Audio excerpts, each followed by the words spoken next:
Now viewers, as Donald Trump slaps 26% tariffs against India, the markets have been in the red. Global indices like S&P 500, NASDAQ and Dow Jones are plummeting. But Indian markets are also feeling the heat. Both the BSE Sensex and the Nifty 50 are in the red. If one considers the trends from the past 5 days, meanwhile, as the threat of the global recession looms large, the larger question is whether India will manage to insulate itself. Dr. Sharat Kohli is joining me live on the broadcast. Sir, appreciate you joining me this morning. And unfortunately, in fact, what the bigger chunk of the consequence of the reciprocal tariffs has taken is how the markets have reacted, and a worry largely has taken over on the entire sentiment of how this is going to pan out. How do you see for the coming days and the upcoming days? What is your latest expectations out of this major announcement? Good morning, Simran. Good morning to the viewers of NewsX. I think the markets have shown as to how they want to absorb Trump announcements. We should not forget that the stock market comprises of corporates who have supply chains around the world, who source raw material and other stuff from around the world. So if you see in America, the stocks of Tesla, the stocks of other automobile companies, the stocks of electronic manufacturers like Apple, stocks of retail apparel chains and so on. So they have all reacted because the supply chains are going to be disrupted. President Trump came out with a statement late last night that the markets are going to boom. But I think the markets will only boom when these supply chains, or is the objective of President Trump is to make America rich again, make America wealthy again, make America great again. But that will only happen when these factories and investments, the industrial investments, they come to America. Well, the fact of the matter is setting up a factory or setting up any manufacturing facility in America is very, very expensive. So I don't know what he means when he says the markets are going to boom. Probably markets may forget this and move on. That's a different thing. But markets would boom simply by making a statement. The markets are already showing, we've seen the biggest fall since 2020. This is almost like COVID-like fall which happened in 2020 in the month of, in the quarter of January, March across. There was a bloodbath. And this is a repeat of that, which means the markets have reacted absolutely negatively.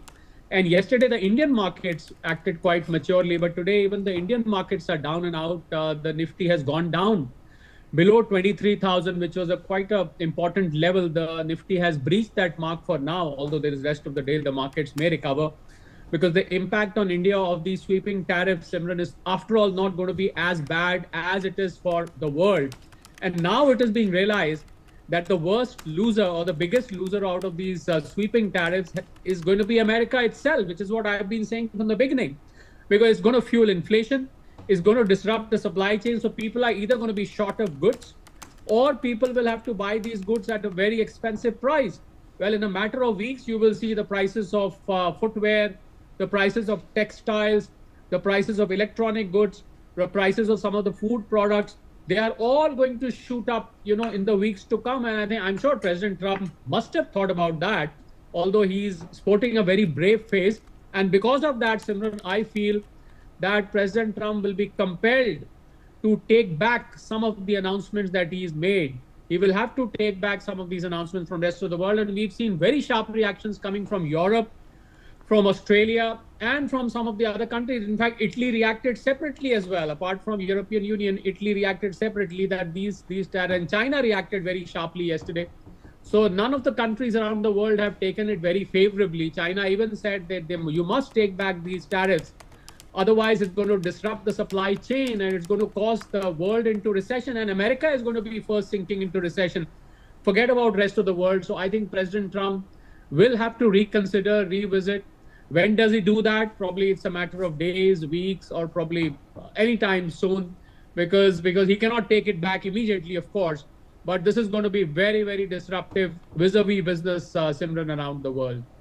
Well, Mr. Kohli, as you are rightly pointing out to how these are going to be difficult times to sustain and cope, but what would be your take specifically when we talk about the big investors that have faced huge losses and those who are currently also keeping a close tab and hoping for some relief But going by the trends right now, what is your big message to the investors and the big companies that have seen the markets going in red and worry now taking the center stage?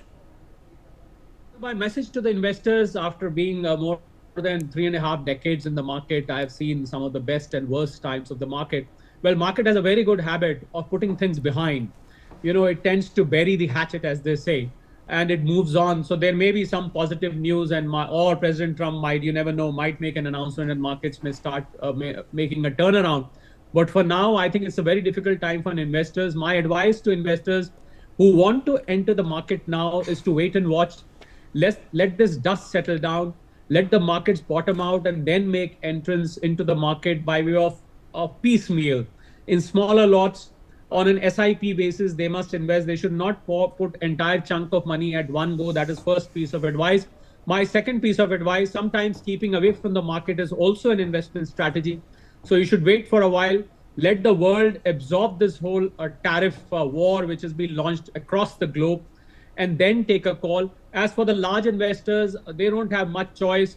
Their portfolios must have gone down. And as we are seeing in case of mutual funds and other large institutional investors, well, there's nothing much they can do. They can probably, if their profits are lesser than before, they can probably book those lesser profits and come out for some time and then re-enter. Although I would like to make a statement here, Simran, that for long-term investors, any time is a good time to make investments in the market. So if you're a very long-term player, you can look for these downturns and keep entering the market at regular intervals. But if you're a short-term player, I'm sure you're in for some difficult time, and you should try and keep away from the market till things settle down, Simran. Well, absolutely. In fact, Trump's reciprocal tariffs has raised concerns, even not just in US but across the world. Worry rooms large. And Dr. Sharat Kohli